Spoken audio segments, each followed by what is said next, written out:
Бәріне сәлем.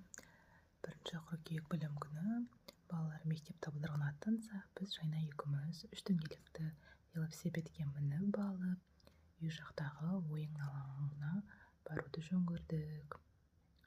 Жайна өзінің сүйікті горкасынан сырғанады, мотоциклге мінді, качелясына мінді.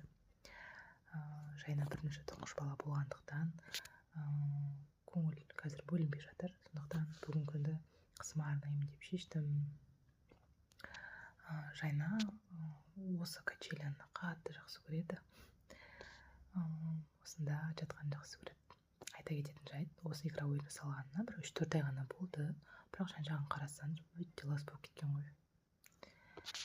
Сөйтіп қайтар жолда үйге біз шарикті аламыз. Өзінің курткасына подцвет шарик.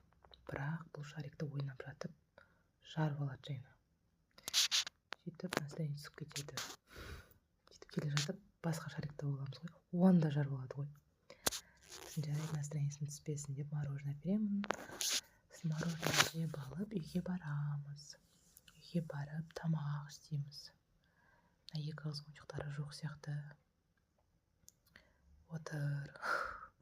Мен пока тамақ істегенше. Сөйтіп бур істедік, оны ішіп алдық. Сосын Жайна екеуміз пластилиннен неше түрлі нәрселер жасадық. Сөйтіп бүгінгі күнімді Жайнаға арнадым.